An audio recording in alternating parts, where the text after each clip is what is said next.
আল্লাহ রাসূল ইসলামের একটা হাদিস আছে। আল্লাহ রাসূল ইসলাম বলেছেন, তুতিউমুত তুআম ওয়া তুকরিউস সালাম আলা মান আরাফতা ওয়া আলা মান তা'রিফ। তোমরা দুইটা কাজ বেশি বেশি করবা। এর মধ্যে একটা হচ্ছে তুতিউমুত তুআম, তোমরা হচ্ছে বেশি বেশি খাওয়াবা, একজন আরেকজনের খাওয়াবা, এক বন্ধু আরেক বন্ধুরে খাওয়াবা, এক বান্ধবী আরেক বান্ধবীরে খাওয়াবা। এরপর হচ্ছে ওয়া তুকরিউস সালাম, বেশি বেশি তোমরা সালাম দিবা, আলা মান আরাফতা ওয়া আলা মান তা'রিফ, পরিচিত অপরিচিত যাকে পাও। তো আমরা একটু সালামের জবাব দেওয়াটা হচ্ছে, সালাম দেওয়া হচ্ছে সুন্নাত আর সালামের জবাব দেওয়া হচ্ছে ওয়াজিব। তো আমরা সবাই একসাথে সালামের উত্তর দিতে পারি। আমি আবার সালাম দিচ্ছি আপনাদেরকে। আসসালামু আলাইকুম ওয়া রাহমাতুল্লাহি ওয়া বারাকাতুহু।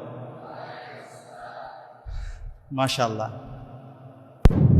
আজকে যারা আমার সামনে উপবিষ্ট আছে, প্রিয় কৃতি শিক্ষার্থী ভাই এবং বোনেরা, গত 10 বছর ধরে আপনারা কঠোর সাধনা করেছেন, কঠোর পরিশ্রম করেছেন এবং সফলতার সাথে আজকে উত্তীর্ণ হয়েছেন।